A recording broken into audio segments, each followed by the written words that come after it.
Bonsoir, bonsoir, madame, messieurs. Merci de votre fidélité.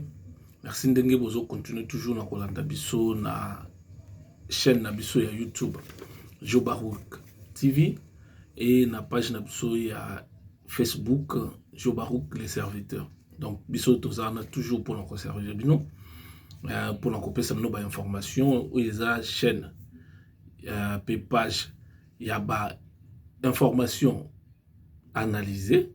Donc, tant que tu as information, ils ont tout yango, tout traité, tout vérifié authenticité de l'information. Et après, tu analyses, tu y nango et pas na bino pour la couper sa bino et puis tu miki ko analyser ensemble na bino.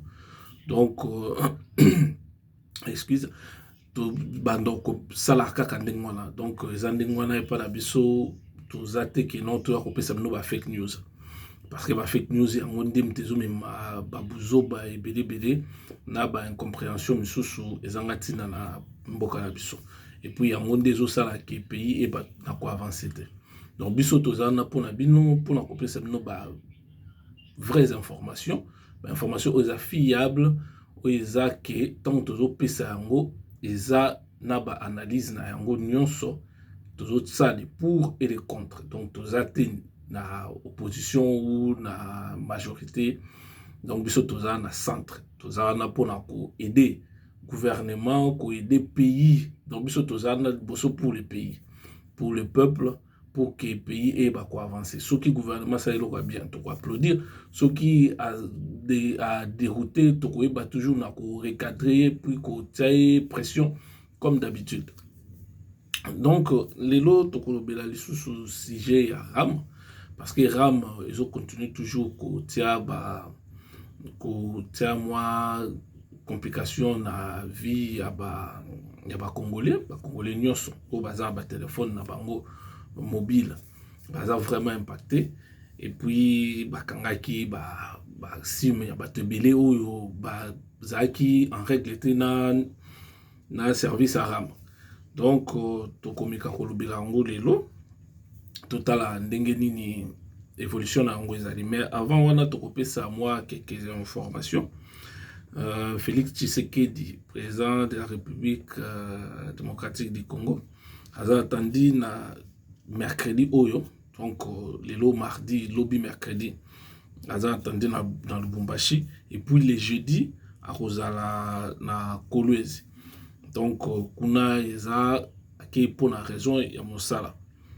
Mais et puis bateau il y a FCC ndenge ba destitué qui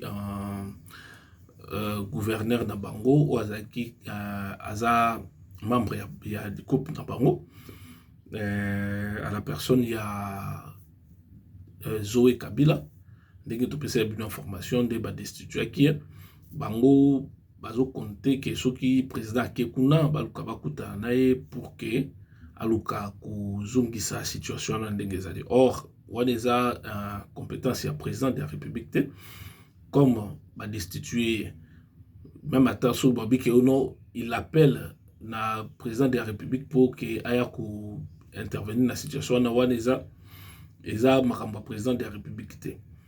Parce que la démocratie, pouvoir est à la pouvoir comme président de la présidence de la République comme institution. C'est un prérogative.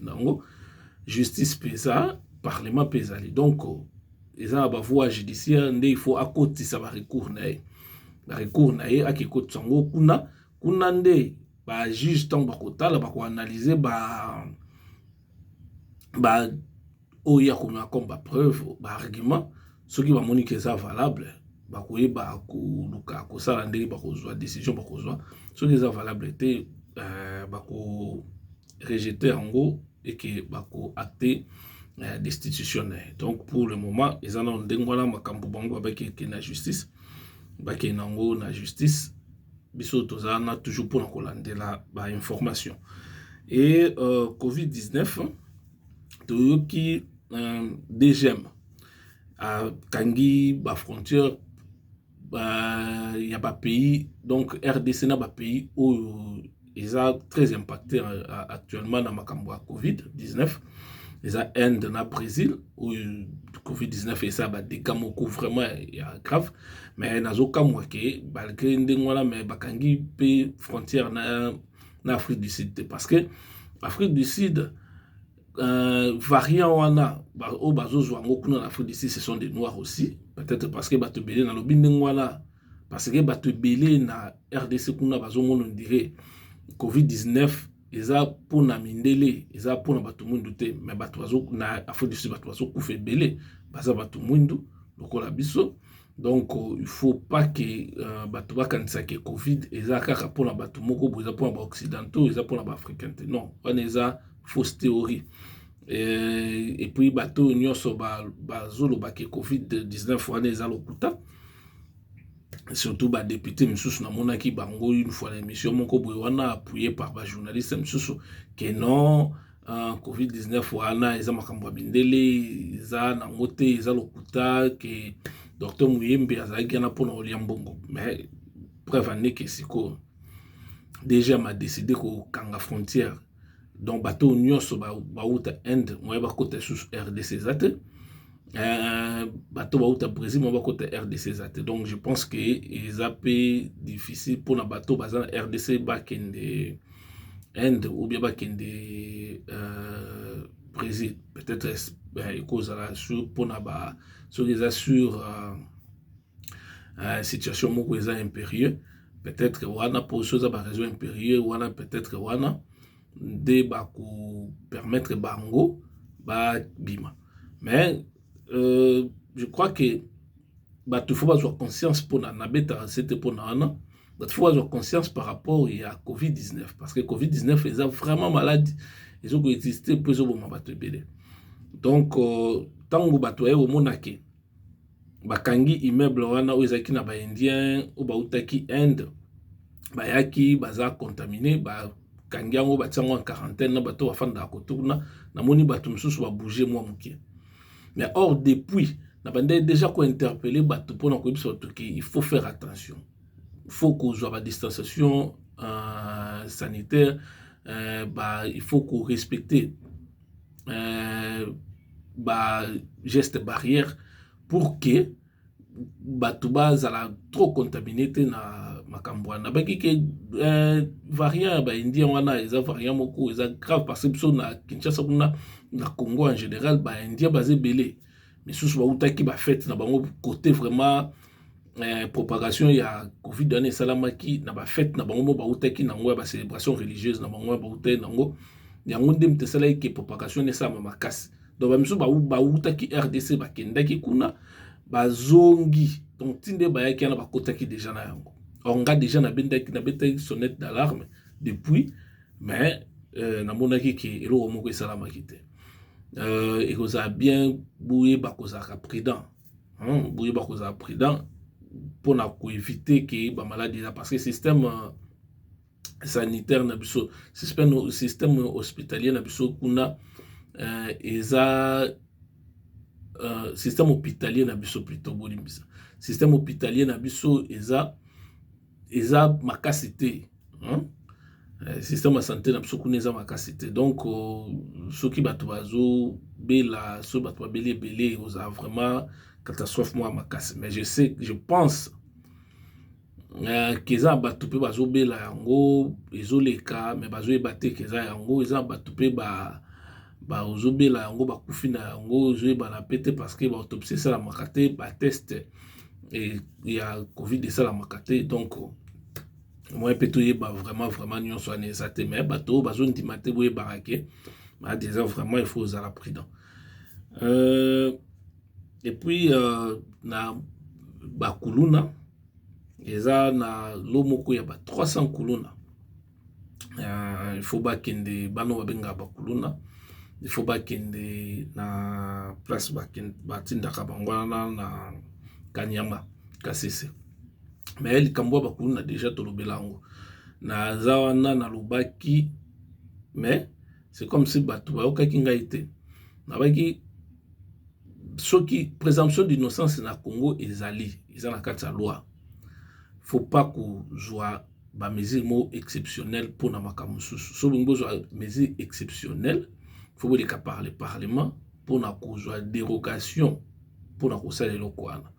Mais nazomona ke bana wana bazozala bakangi bango sans jugement directement batindi bango kuna, sans jugement directement batindi bango kuna, wana eza violation ya droit de l'homme, eza vraiment violation, parce que bato mosusu bakangi bango mpona bacrime mosusu. Donc c'est comme si donc tant bakangi bango baza kuluna, ne mata soka bomi mutu comme aza kuluna bakangi na cadre kuluna, au lieu bapesa ye peine oyo ezosenga ke oyo loi ezosenga asala, bino bozwi bosimile kaka na bato wana kaka bobwaki ye mbala moko te kuna omonaki eza na sens te, ya na sens te, eza bozo bafouye loi ya bakongole wana ndeti bino, parce que bakuluna misusu oyo ya bapoliticien oyo bazoyiba bambongo, bazosala badetournement, bazosala oyo bazoorganize baguerre na baeste ya Congo kuna, bazosala mabe ebele. So bokangi bango il faut bojuger bango, po ani bango bozojuger bango eke bana na baza na droit à jugement te, hein? Donc il faut l'état ata likambo wana, et surtout organisme ya droit de l'homme faut pe batala makambo wana, parce que c'est bien naza pour bango te, mais naza pour que respect à loi ezala, parce que ça bato mosusu ba mériter peine makasi ke kotinda bango na ba place wana bazotinda bango wana, parce que ça ba homme mosusu basala ba vol à main armée, basala ba viol, basala nini ba vol avec menace, makambo ebele ya mabe o loi ezo yeba ke soki oza na 4 na kati ya fragrance wana, il faut ba juger yo, ba condamner yo na peine oyo loi ezosenga ke il faut osala. Donc eza ndenge wana, donc ce qui veut dire que bazotinda bato kaka ndenge wana na bacriminel oyo babandi, vraiment babandi bozokotisa bango na kati ya bakuluna na bozotinda bango kote kuna bosala eloko te. Donc vous bosala eloko te na ndeti bozoko épargner bango, ndeti bozoko épargner bango. Donc et puis il faudrait qu'il y ait une loi oyo ezozala ke ezotinda bana wana kuna, mais il faut que ba passer d'abord par jugement et que juge nda décider soki crime na bango basali eza ko mériter ke bakende ba place wana nde bakei na ba place wana. Mais soki crime na bango ezoloba ke il faut basala prison, faut bozwa bango botia bango prison, soki esengi ke na prison kosalisa bango travaux forcés, wana boko otinda bango na ba place wana prison na bango wana ya travaux forcés na bango. Mais apparemment na omona ke oyo bazosala ni yaka bakate bango bamoko peine sans jugement, il y a travaux forcés, parce que on est à travaux forcés, parce que ça musala au bango balingi basala te, mais botindi bango kuna po ba ke salango, donc ils a travaux forcés. Et donc on a zolo bango et puis nazo continuer le bango naza po na bakuluna te, mais il faudrait que y ait respect de la loi. On a et donc on a zolo bango nazo bandela toujours. Il faut que un ministre de la justice ou à côté aïba ko s'expliquer sur ce point là. Et puis nazomona taba organisme ya droit de l'homme atamo côté zotelema pona kolobela likambwana, ce qui est vraiment très grave. Les biso to ça va démarche to mekano ko komela organisme misusu oeza na poto bango soki organisme ya Congo ezo koka kotela ngote tout la organisme oeza na poto comme ça ba mekano côté les mabatala na likambwana soki bakoli kosa ndenge. Alors ndenge tolobaki fait tolobela likambu ya RAM. Alors RAM si sikoyo ils ont posé toujours un problème dans la RDC. RAM, sur le plan juridique, ils ont une violation. Ils ont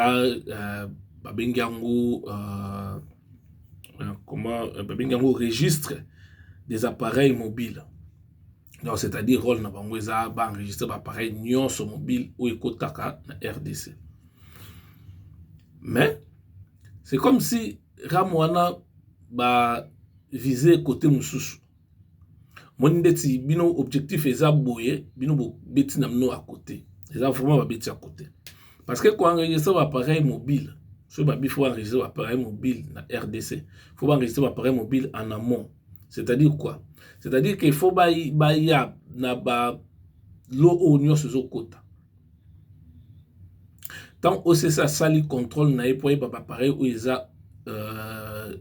a habilité à kota na RDC parce que OCC ndemte musala na yangwana.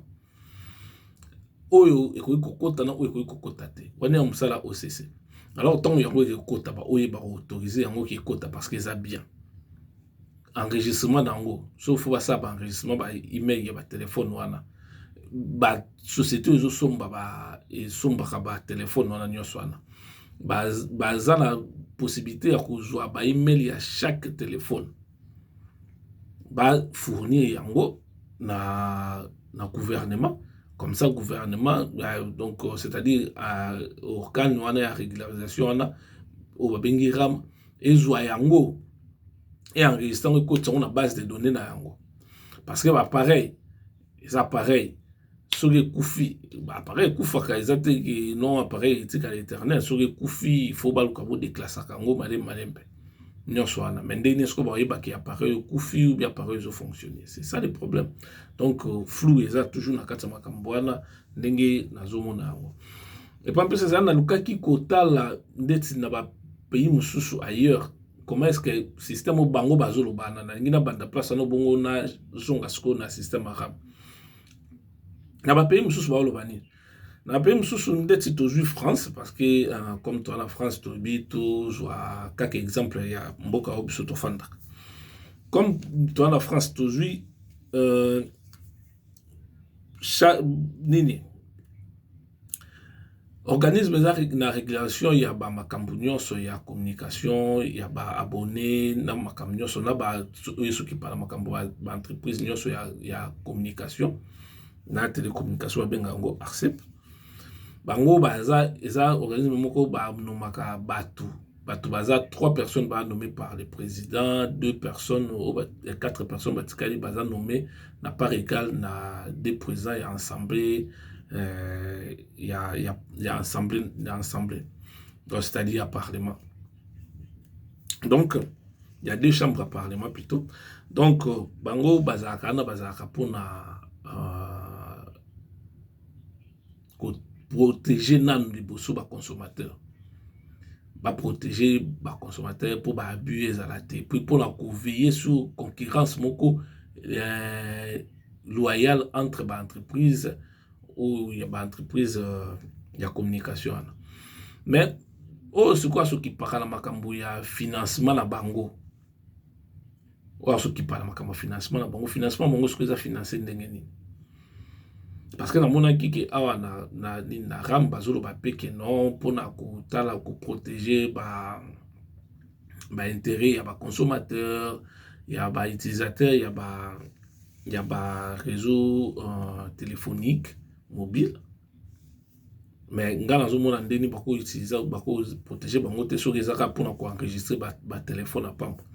Parce que so bino bengi ki din na bino da kombo ana déjà fo longolango parce que eza la sensité. Pour vous enregistrer votre téléphone, vous pouvez enregistrer votre téléphone. Et que non, vous avez baqué pour na donc pour tout bungaté. Tous on a une explication dans ça, sinon na voya perdre fil d'idée nanga ndenge toujours opéra. Donc organe wana est financé par Obabengaka Service universel de communication électronique. Service universel de communication électronique, qu'est-ce que les années? Bango bazawana raccordement nyonso. Il y a na téléphone fixe parce que na poto téléphone fixe c'est presque na banda kudjos. Raccordement nyonso na téléphone fixe. Na réseau ya téléphonie fixe. Nde bafute la kango. Mbongo wana nde yangwana o ya raccordement na ya ba réseau ya téléphonie fixe nde mbongo wana ya ngwana nde bafutaka na ba versaka na caisse ya redevance pour que et faire fonctionner organe wana o to bengi ARCEP. Siko bango ndenge basala wana bapesaka chaque entreprise de communication pendant 3 ans, il y a s'occuper. Donc, bah, c'est réel là. Hein, où il y a 3 ans, où on a joué relais, à 3 ans, où on a joué relais, ainsi de suite. Entreprise sur la télécommunication. Donc, à s'occuper de raccordement, il y a téléphone fixe, nyonso, na kata chaque ndako. Mbongo o bando futa par mois, yangwala nde mbongo e bando kota na caisse wana ya redevance. Donc, c'est-à-dire, une partie de mbongo nyonso tout est au ba futa, mais un réseau mobile wana o touché par nae, une partie et au kota na caisse wana ya service universel de communication électronique. C'est comme babi bato afuta kambongo wana eza kaka ba téléphone fixe ba raccordement ka ya ba téléphone fixe kaka fixe. Donc ba téléphone mobile eza concerné té. Donc ba téléphone mobile eza concerné té. Donc c'est ma ba téléphone fixe. Donc ce que nous na téléphone fixe na ndako na yote. Donc au futa non yote. Donc eza ce qu'on ndengwa. Mais ce qu'on tandis que ceux qui te côté ce qu'on a à côté ya RDC. Bazou apesi RAM programme wana RAM a s'occuper na makambu ya enregistrer ba appareil ndé mo benga appareil mobile. Or bango so enregistrer ka ba appareil mobile te. Bazou enregistrer na ba numéro nyonso ya ba téléphone mobile ou ils en a kata RDC. To boité ko bango bazou pesa raison que enregistrement wana ezali pour que ba nombre exact il y a ba abonnés. Donc ce qui veut dire que bah la confiance il y a ba entreprise il y a télécommunication ou ils en a RDCT. Donc ce qui veut dire que bah na conscience que ba entreprise il y a communication na ba yibaka l'état.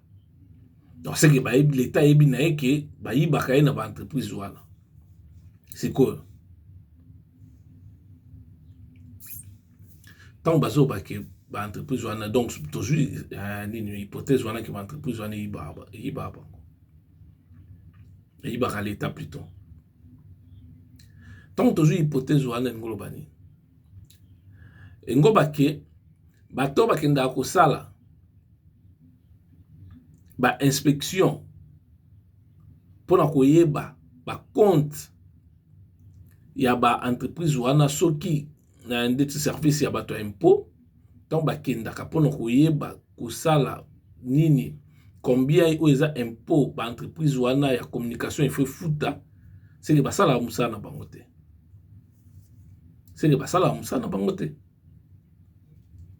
Donc pour ceux qui l'état zo ba ki ba kosaka e na ba nombre exact ba abonnés ceux qui bango ba kosaka e ceux qui bato wana non ba kanga bangote non ba pénaliser bangote non ba sala autre c'est que ba sala musana bangote parce que ceux déjà boyebi ki wana za muyibi boyebi ka za muyibi et puis boyebi ki ayiba ka etc mais bozo ko arriver à ko kanga ite ce qui veut dire que bosa musana binote. Parce que sur l'entreprise de communication, il faut l'État aille bakaba moyen mususu ba mécanisme mususu ko sala pour que aille ko kanga bango. Na so l'État zoti kabango ndengwa, ce qui veut dire que l'État est complice. Ce qui veut dire que l'État est complice, ministère il y a PTNTIC autobenga ministère à poste. Il n'est pas sa complice.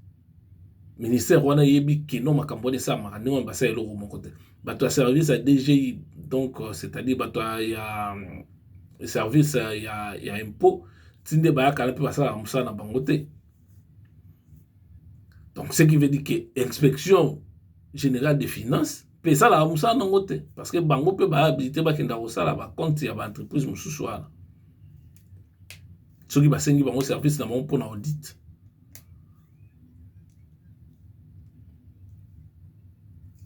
C'est quoi? Donc ceux qui inspectent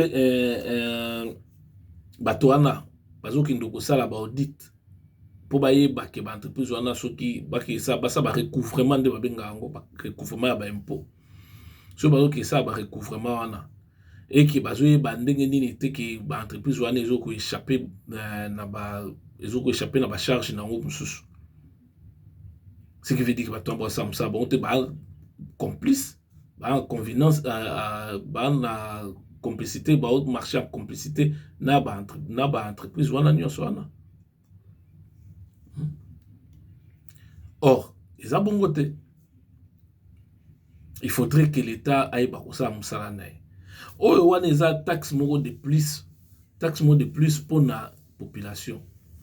Or pour le moment et soki eza taxe moko faut que population futa population eza na te qu'il faut futa ba taxe sous nanu siko population ya RDC population zo souffrir nanu misala ezalaka te soki misala ezali salaire eza malonga te et que congolais ase retrouvaka na ye te na mboka na ye parce que c'est comme si l'état n'existe que na Kinshasa na ba grande ville mais na ba partie mosusu ya intérieur ya pays l'état existe na ye te.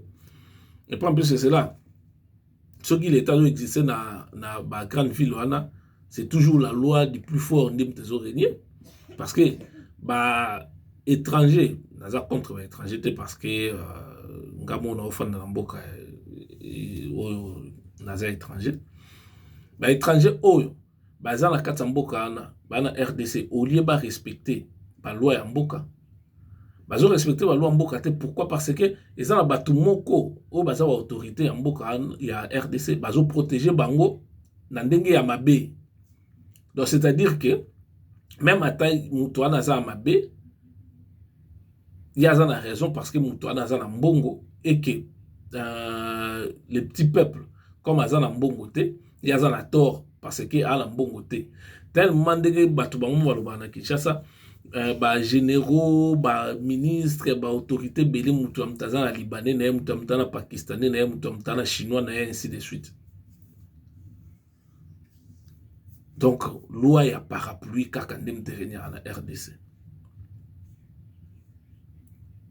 Donc c'est pour cela que même ba entreprise au wana ya communication bazo yiba na bango l'état congolais sans coûte que l'état atombola loboko parce que bateau baza censé ya contrôler bango bazo lia na bango bazo tsambongo na bango na poche, c'est fini.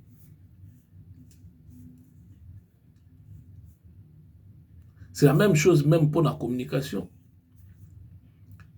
Internet est cher ma casse na RDC.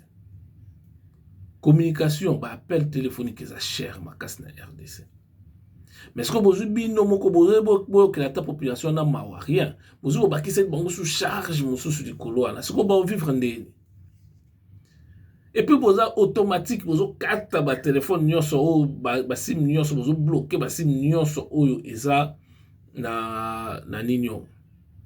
Baza en règle te na RAM. Et ça en sens te. Et ça en sens te. Soyez dans le baboye, et ça parce que eza loi moko eza mabe.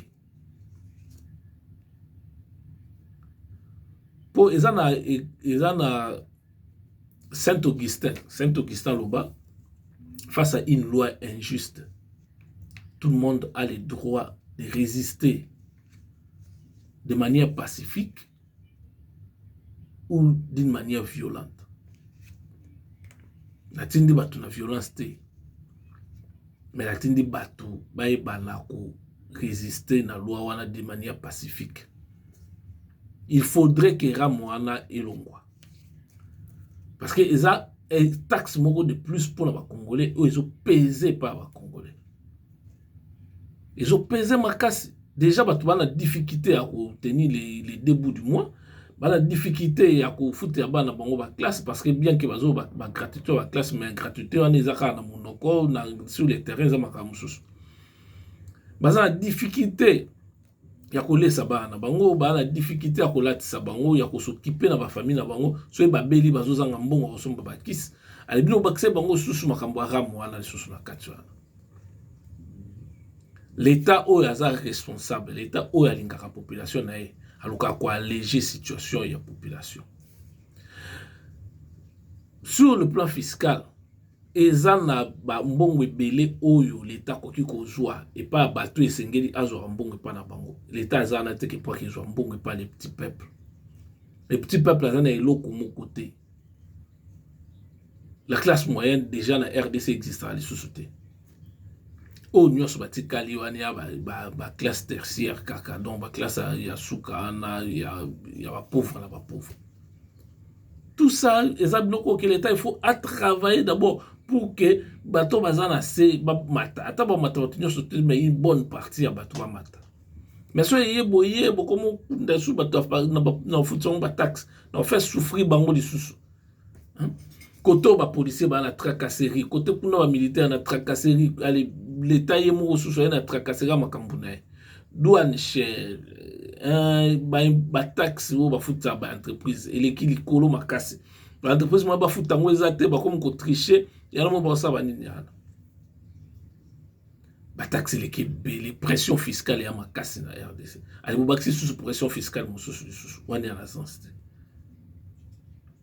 ya na sens ram faut quoi ram faut quoi parce que ça a raison d'être dans moté. Parce que pour enregistrer un appareil téléphonique, un email, un bloc, ils ont prérogatif à l'État. Sur les prérogatifs, il y a ce qu'il faut ça serveur central pour enregistrer un numéro de appel. L'État a le droit. Il suffit seulement un parlement. Ça y est, moyen wana aye ba ko contrôler ba serveur central y a ba réseau mobile wana nyonso wana pour que aye ba nombre effectif y a ba abonné à koye bango. So ka côté si ba loi msusu par exemple pour enregistrement y a ba nanyo ezalaka kutu loi na mais so ka côté sango abeti loboko na mesa que un téléphone nyonso non numéro nyonso non enregistré na ba auprès ya ba opérateur téléphonique wana ekoki ko participer te et ko salama. Il suffit seulement l'État a renforcé ba vigilance na e a ta rigueur dans makambo azo ngasala a ko changer makambo koloba ke o non mbongo ya ramu wana e ko sala ke bo sala ba nini ba hotpot wana pona nino hotpot pona ba nini kotia ba wifi gratuit na ba gare na aéroport et puis na ba université consort.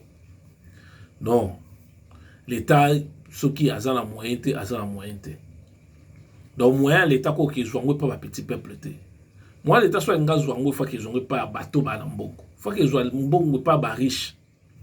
Ako ke zwango pa ba pauvre ba dia na le côté donc besoin ngabo sala o da bible barake non o azana ngote ba oboto le ka moi mukio na zana ngo mais non hein o makambo ya bible ya makambo ya spiritualité o to ba makambo ya mboka. Il faudrait que l'État a quand même responsable parce que la population de la place donc nous avons au service de la nation mais c'est le contraire qui se passe dans le Congo.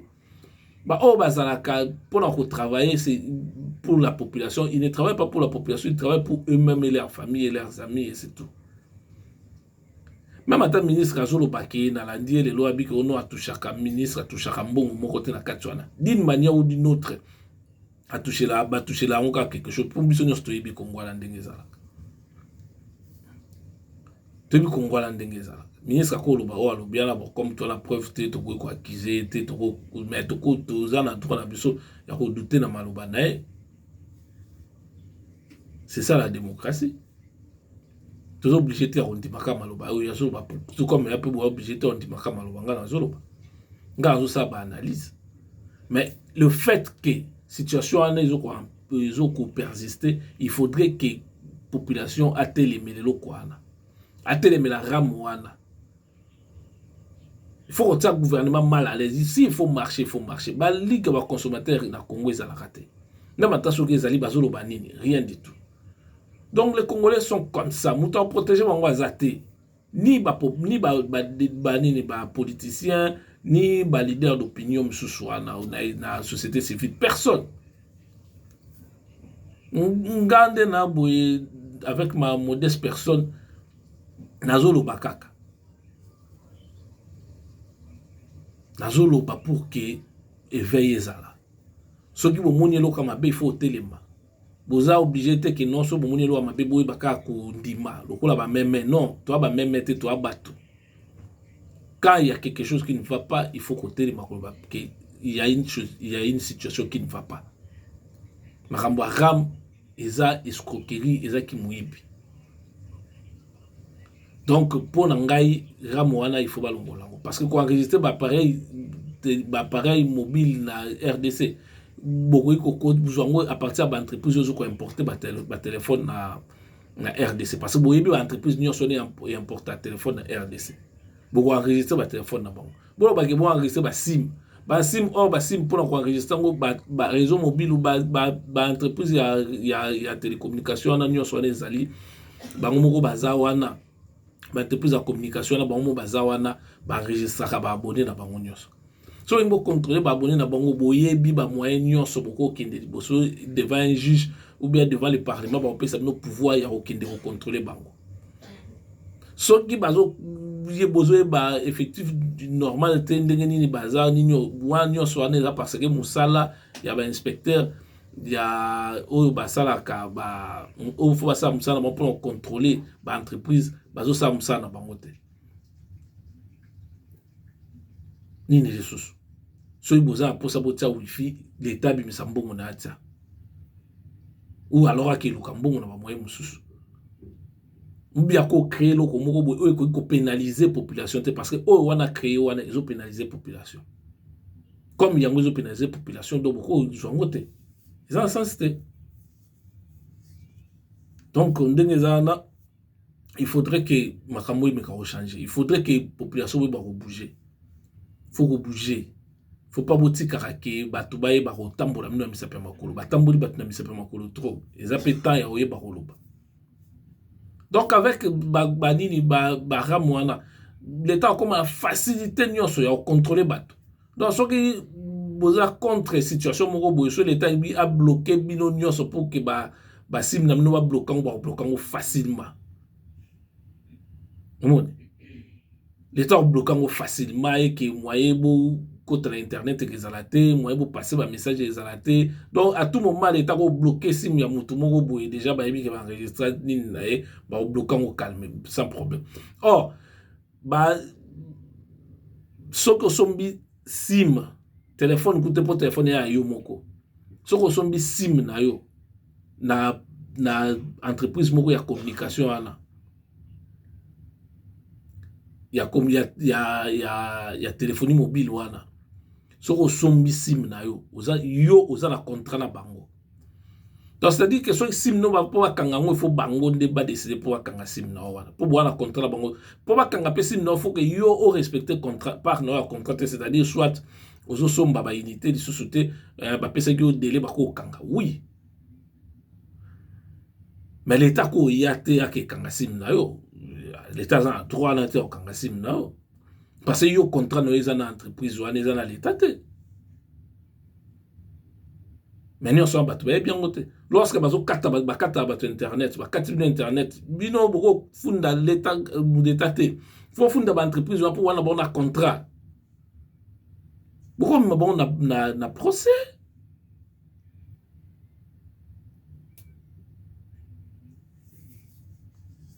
mamboze bela oloba to continuer situation oyo non makam susu vendredi toza kana live na biso à partir à 21h donc 21h heure en France 20h heure ya Congo ya Kinshasa donc ba na posa Hollande biso vendredi toza toujours en live na page na biso ya Facebook na pendant la semaine tout ça la kande ba vidéo toujours posté toujours sepela mingi na ndenge bozo continuer ko s'abonner ndenge bozo continuer ko landa biso. Merci vraiment na bato nyonso bazo soutenir biso de près ou de loin bozo continuer ko partager ba vidéo na biso et puis qu'on faire biso confiance par rapport à autres sala vous continuer à encourager biso tozanga raté à chaque fois que zonga rapport couper ça bino toujours ba nouvelle ce qui nouvelle moko ezali important to banda opé ça bino en attendant que tozana noter que ça la direct na YouTube. Pourquoi? Parce que na YouTube ils ont avancé vraiment très lentement. Abonnement ça vraiment belé il faut que to ko ça 1000 abonnements pour que to banda ba live na YouTube. Pour le moment on ne peut pas parce que non to ko 1000 abonnés. Mais na Facebook tout ça là déjà ba live chaque vendredi en attendant le temps que to bon ça ba condition sous. Donc toujours qu'on remercie bato nyonso baza na Kinshasa na Amérique na Europe na Afrique pe na Angola na bamboka misusu o bazolanda biso bazoko encourager biso bo continuer toujours ko partager bo continuer pe ko tinda baninga pe ba ko s'abonner pour que chaîne na bino et puis page na bino et ba vraiment ko avancer soki nzamba zongi te tukutani na émission ezokoya nyonso malamu nzamba ye ba ko permettre pour na biso nyonso ciao.